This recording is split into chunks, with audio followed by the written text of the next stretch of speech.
बिस्मिल्लाहिर्रहमानिर्रहीम। प्यारे बच्चों, अस्सलाम वालेकुम वरहमतुल्लाहि वबरकातुहू। उम्मीद है आप लोग अल्लाह ताला के फज़ल व करम से बखैरियत होंगे। हमारा आज का लेक्चर 24 जून 2020 जमात पंजम उर्दू। आज हम लोगों ने सबक नंबर 8 नज़्म है देखो नाच रहा है मोर, इसकी बुलंदख्वानी करनी है। इसके शायर का नाम है मोहम्मद हफ़ीज़ जलंधरी। तो आज हम लोग जो हैं इस नज़्म के अशार की नसर करेंगे। तो नसर को मैंने बोर्ड के ऊपर लिखा हुआ है, अशार मैं किताब से पढ़ूँगी और साथ साथ अशार की नसर बताती जाऊँगी आप लोगों को। सावन भादों की रुत आई, धरती पर हरियाली छाई, बागों ने खुश होकर पहने फूलों और फलों के गहने। तो शेर नंबर 1 की नसर देखें। शायर इस शेर में बड़े ख़ूबसूरत अंदाज में बयान कर रहा है कि जैसे ही बरसात का मौसम शुरू हुआ, हर तरफ सब्ज़ा ही सब्ज़ा हो गया। बागों ने फूलों और फलों के गहने पहन लिए, यानी कि जब बहुत सारे फूल हुए तो उसको गहनों से तशबीह दी गई है। शेर नंबर 2 है कोंपल फूटी कलियां महकी, कोयल कूकी चिड़ियाँ चहकी, सर्द हवा के झोंके आए, पेड़ों ने तंबूर बजाए। अब इसकी नसर देखें। शेर नंबर 2। दरख्तों पर नई नई कौंपलें निकलना शुरू हो गई, कोयल और चिड़ियाँ चहकने लगी, ठंडी हवा के चलने से हर तरफ साज बजने लगे। तो इसी तरह शेर नंबर 3 है छाई काली घटा गंगोर, देखो नाच रहा है मोर, वाह चनोर क्या खूब बनाया, गुलशन में गुलजार खिलाया। शेर नंबर 3 की नसर है। हर तरफ काली घटाएं छा गईं और मोर खुशी से नाचना शुरू हो गए। वाह अल्लाह ताला ने इसके परों को कितना खूबसूरत बनाया है, बिल्कुल ऐसे है जैसे बाग में बहुत से फूल हों। शेर नंबर 4 है इसके पर हैं क्या चमकीले, फूल हों जैसे रंग रंगीले, आम के नीचे मस्त खड़ा है, एक एक पर में बाग लगा है। इस शेर की नसर है अल्लाह ताला ने इसके परों को कितना खूबसूरत बनाया है, ऐसे जैसे रंग बिरंगे फूल हों, मोर अपनी मस्ती में मगन आम के दरख्त के नीचे खड़ा है, पर ऐसे हैं जैसे पूरा बाग लगा हुआ हो।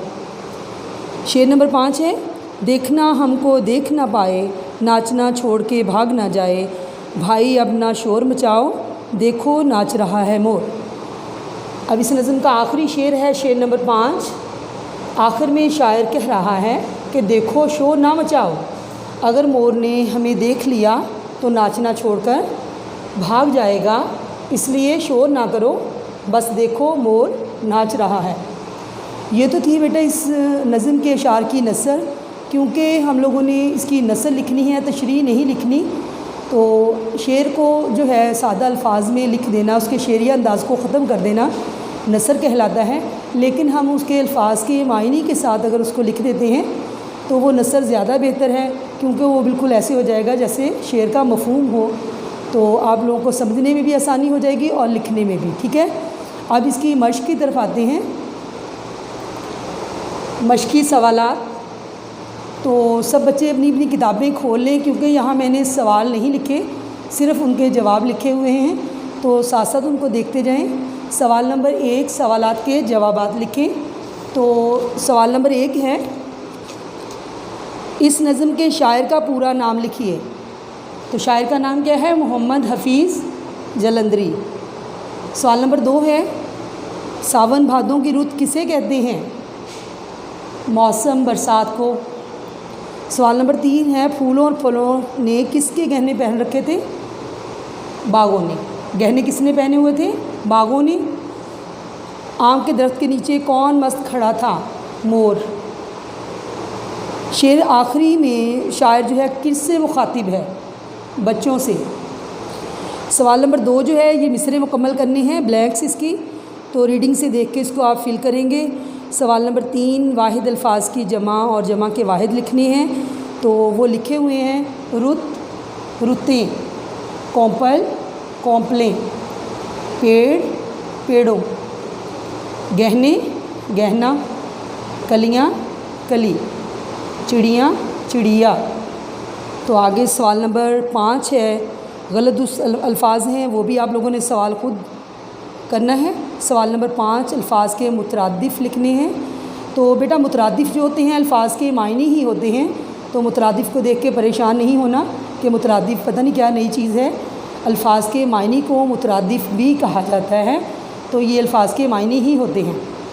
पेड़, दरख्त, काली, सयाह, हरियाली, सब्ज़ा, गुलशन, बाग, खूब, बहुत ज़्यादा। अब जो है बुलंद ख़्वानी जो हमने की है नज़म की, उसमें जो ख़ास अल्फाज हैं उनके मायने मैंने लिखे हुए हैं बोर्ड पे, इनको भी एक नज़र देख लेते हैं। रुत, मौसम, हरियाली, सब्ज़ा, गहने, जेवर, कौंपल, शगोफ़ा, नया पत्ता। यानी कि जब दरख्त फूटते हैं, मौसम बरसात आती है तो नए पत्ते निकलते हैं, तो जो नए पत्ते निकलते हैं उनको कौंपल कहा जाता है। धरती, ज़मीन, झोंके, तेज़ हवा, तंबूर, साज, गुलजार, चमन, चनोर, परों का गुच्छा। हमारा सबक नंबर 8 मुकम्मल हो गया। अब सबक नंबर 9 शुरू करेंगे। मेजर मोहम्मद तुफ़ैल शहीद।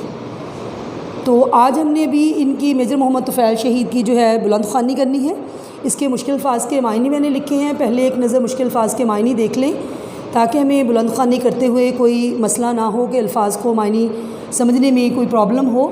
नजराना, तोहफ़ा, अस्करी, फ़ौज, आसाब, रगें, पट्ठे, शुजाअत, बहादुरी, भांप लेना, जान लेना, क़ियादत, रहनुमाई, मार्का, मैदान, तैनात, मुकर्रर, नस्ब, लगाना, पसपा, शिकस्त खाकर भागना। बेटा मेजर मोहम्मद तुफ़ैल शहीद जो हैं ये हमारे मुल्क पाकिस्तान के फ़ौजी हैं। वैसे तो हमारे पाकिस्तान के फ़ौजी माशाल्लाह से बहुत बहादुर और शुजाअत में अपनी मिसाल आप हैं। अभी तक जो है पाकिस्तान बनने के बाद या पहले भी लातादाद लोग जो हैं अपनी बहादुरी की मिसालें पेश करते हुए जाम शहादत नोश कर चुके हैं। उन्हीं में मेजर मोहम्मद तुफ़ैल शहीद भी शामिल हैं। तो आज हम इनके बारे में पढ़ेंगे। तो इस चैप्टर को पढ़ाने का मकसद हमारा जो है वो ये है कि बच्चों में वतन के बारे में हुब्बुल वतनी पैदा करना, उनके दिल में मोहब्बत वतन के लिए पैदा करना, ताकि उनमें भी जज्बा शहादत पैदा हो और वो अपने वतन के लिए कोई भी कुर्बानी देने से दरेग ना करें। तो इस चैप्टर को पढ़ाने का मकसद हमारा यही है। तो जब तक आप लोग इसको अच्छे तरीके से रीड नहीं करेंगे तो आप लोगों को समझ इसकी नहीं आएगी। इसलिए मैं आप लोगों को थोड़ा सा इसकी बुलंद ख़्वानी करवा देती हूँ। मुश्किल अल्फाज के मायने भी साथ पता चल जाएंगे और जो है MCQ साथ में उसको भी अंडरलाइन हो जाएंगे। जो मश्की सवालात में क्वेश्चन के आंसर हैं वो भी मैं आप लोगों को साथ साथ करवाती जाऊँगी। तो अपनी अपनी बुक्स खोल लें ताकि मैं आपको इसकी बुलंद ख़्वानी करवा सकूँ। पाकिस्तान की अस्करी तारीख़ अपनी फ़ौजियों की शुजाअत और बहादुरी की लातादाद और बेमिसाल दास्तानों से भरी पड़ी है। शुजाअत और बहादुरी की ऐसी ही दास्तानों में एक दास्तान निशान हैदर पाने वाले मेजर मोहम्मद तुफ़ैल शहीद की भी है, जिसकी गैरत ने अर्ज़ पाक का 1 इंच इलाका भी दुश्मन के कब्ज़े में देखना गवारा ना किया और जब तक दुश्मन से अपना खोया हुआ इलाका ना छुड़ा लिया चैन से ना बैठे। पाक फ़ौज के इस मुजाहिद ने वतन अज़ीज़ की हिफाजत के लिए अपनी जान का बेलौस नजराना पेश करते हुए वतन के दफ़ा का अहम फ़रीज़ा अंजाम दिया। मेजर मोहम्मद तुफ़ैल 1914 में, ये जो डेट्स आ रही हैं इनको अंडरलाइन कर लें, ये जो है MCQs के लिए होती हैं, में मशरक़ी पंजाब के इलाके होशियारपुर में पैदा हुए। तो ये सवाल नंबर 1 भी है कि मेजर मोहम्मद तुफ़ैल कहाँ पैदा हुए। ये सवाल नंबर 1 आपका मश्क में से बन जाता है। इसका भी साथ साथ निशान लगाते जाएं कि मेजर मोहम्मद तुफ़ैल 1914 में मशरक़ी पंजाब के इलाके होशियारपुर में पैदा हुए। 1943 में फ़ौज से वाबस्ता हुए। वो मज़बूत आसाब और पुख्ता इरादों के मालिक इंसान थे। 1958 में भारत ने रात के अंधेरे में साबका मशरक़ी पाकिस्तान के एक गाँव लक्ष्मीपुर पर कब्ज़ा कर लिया। پاک فوج نے دشمن کے قبضے سے اپنا علاقہ آزاد کروانے کے لیے میجر محمد طفیل کا انتخاب کیا۔ میجر محمد طفیل اس وقت 16ویں پنجاب رجمنٹ کے بٹالین کے کمپنی کمانڈر تھے۔ 7 اگست 1958 کو میجر محمد طفیل اپنے جوانوں کے ساتھ لکشمی پور کے محاذ پر پہنچے۔ صورتحال کا جائزہ لینے کے پر معلوم ہوا کہ دشمن کی بھاری فوج نے ایک اونچے ٹیلے پر قبضہ کر رکھا تھا۔ دشمن کی فوج نے وہاں مورچے بنا رکھے تھے، مشین گنیں اور مارٹر گنیں نصب کی ہوئی تھیں۔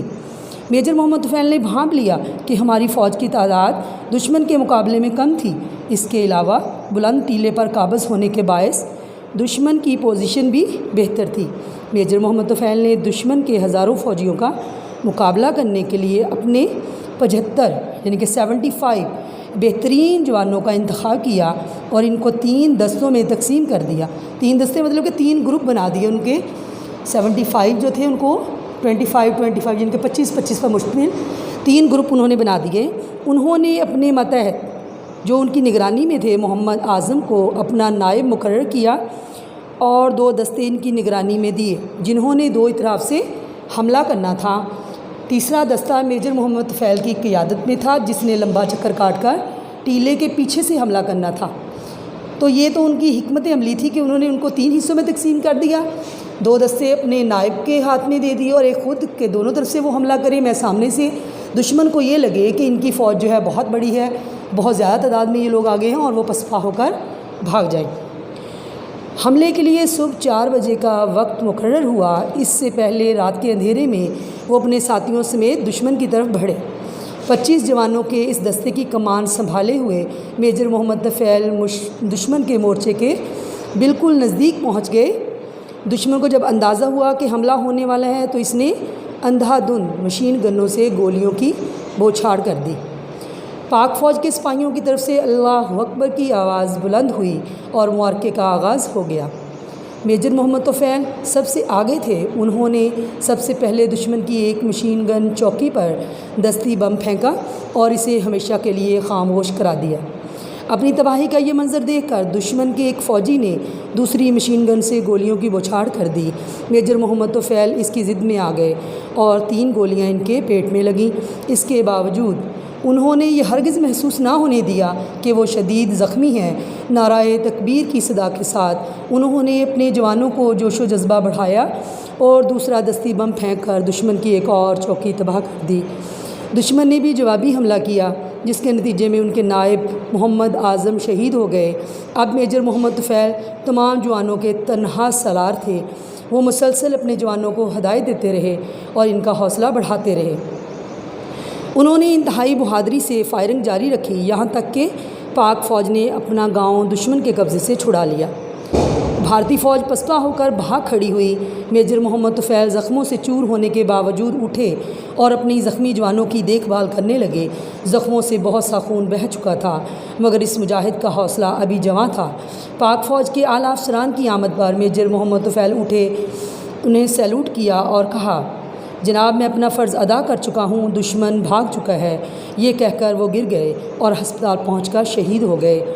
ڈاکٹروں نے اس بات کا شدید حیرت کا اظہار کیا کہ وہ پیٹ میں 3 گولیاں لگنے کے باوجود نہ صرف 5 گھنٹے زندہ رہے بلکہ لڑتے بھی رہے۔ بہادری اور جانثاری کے اس عظیم کارنامے پر انہیں نشان حیدری سے نوازا گیا جو پاکستان کا سب سے بڑا فوجی اعزاز ہے۔ اس عظیم جان باز سپاہی کی یاد میں آج بھی ہمارے دلوں میں زندہ ہے۔ تو ان کے مشکل الفاظ کے معنی جو ہیں وہ میں نے بورڈ پہ لکھ کے آپ لوگوں کو کروا دیے ہیں۔ اس میں سوال نمبر 1 کا نشان ہم نے لگا لیا، 2 جو ہے وہ بھی چھوٹا سا ہے کہ اس میں 75 انہوں نے جوانوں کا دستہ تیار کیا۔ تو سوال نمبر 3 ذرا لمبا تھا، وہ میں نے بورڈ پہ لکھا ہے، وہ بھی کرواتی ہوں۔ سوال نمبر 4 کا نشان لگا لیں آپ لوگ۔ صفحہ نمبر 32 پہ لاسٹ پیراگراف سے پہلے والا پیراگراف ہے کہ پاک فوج کے اعلیٰ افسران کی آمد پر میجر محمد طفیل نے کہا کہ جناب میں اپنا فرض ادا کر چکا ہوں، دشمن بھاگ چکا ہے۔ یہ سوال نمبر 4 ہے۔ سوال نمبر 5 جو ہے اس کے بالکل نیچے سے ہی ہے کہ ڈاکٹر نے اس بات کا شدید حیرت کا اظہار کیا کہ وہ پیٹ میں 3 گولیاں لگنے کے باوجود نہ صرف 5 گھنٹے زندہ رہے بلکہ لڑتے بھی رہے۔ تو اب جو ہے ہم اس کے مشقی سوالات کی طرف چلتے ہیں، تو اس کو دیکھیں۔ 4 سوال ہم لوگوں نے کر لیے تھے. یہ سوال نمبر 3 ہے جو میں نے یہاں پہ بورڈ پہ لکھا ہوا ہے. دشمن پر حملے کے لیے میجر محمد طفیل نے کیا حکمت عملی تیار کی؟ میجر محمد طفیل نے اپنے ساتھیوں کو 3 دستوں میں تقسیم کر دیا. 2 دستے اپنے نائب محمد اعظم کی نگرانی میں دیے اور انہیں دونوں طرف سے حملہ کرنے کی ہدایت دی اور ایک دستہ خود لے کر دشمن پر حملہ کیا. تو سوالات کے جوابات ہمارے ہو چکے ہیں. آگے ہے کثیر الانتخابی سوالات. تو یہ ہم نے کتاب پہ حل کرنی ہے، تو ساتھ ساتھ دیکھ لیں. میجر محمد طفیل فوج سے وابستہ ہوئے 1943 کو. نمبر 2 ہے میجر محمد طفیل کو کس محاذ پر تعینات کیا گیا؟ لکشمی پور. نمبر 3 میجر محمد طفیل کو 3 گولیاں لگیں پیٹ میں. نمبر 4 دشمن کی فوج نے قبضہ کر رکھا تھا ٹیلے پر. نمبر 5 میجر محمد طفیل نے دشمن کی چوکی پر پھینکا دستی بم. نمبر 6 میجر محمد طفیل گولیاں لگنے کے بعد زندہ رہے 5 گھنٹے. آگے سوال نمبر 3 ہے ان الفاظ کو جملوں میں استعمال کریں. بے مثال. میجر محمد طفیل نے بے مثال کارنامہ سر انجام دیا. جرأت مند. میجر محمد طفیل جرأت مند فوجی تھے. نگرانی. مالی پودوں کی نگرانی کرتا ہے. حوصلہ بڑھانا. کمانڈر نے اپنی فوج کا حوصلہ بڑھایا. جان نثاری. میجر محمد طفیل کو جان نثاری پر نشان حیدر ملا. سوال نمبر 5 ان الفاظ کے متضاد لکھیں. بہادر. بزدل. اندھیرا. اجالا. بلند. پست. نزدیک. دور. بڑھانا. گھٹانا. پختہ. کمزور. خستہ یا کچا. تو بیٹا یہ ہمارا سبق نمبر 8 اور سبق نمبر 9 مکمل ہو گیا ہے. تو ہماری آج کی ڈائری جو ہے جو پورے ایک ہفتے پر مشتمل ہے وہ اس کو ایک نظر دیکھ لیتے ہیں. بروز بدھ 24 تاریخ سبق نمبر 8 نظم جو ہے ناچ رہا ہے مور اس کی آپ لوگوں نے نثر کرنی ہے. اور بروز جمعرات 25 کو اس کے مشقی سوالات کرنے ہیں. بروز جمعہ 26 سبق نمبر 9 میجر محمد طفیل کی بلند خوانی اور الفاظ کے معنی ساتھ میں یاد کریں گے. ہفتہ 27 تاریخ کو اس کی مشقی سوالات کرنے ہیں. تو درمیان میں سنڈے اتوار اس کے بعد سوموار ہیں. سوموار کو آپ لوگوں نے کہانی جھوٹ کی سزا کرنی ہے. اس طریقے سے ہمارے 2 اسباق ہو گئے، ساتھ میں ایک کہانی ہے. تو اس کا انشاءاللہ ہم منگل کو ٹیسٹ لیں گے. اللہ حافظ.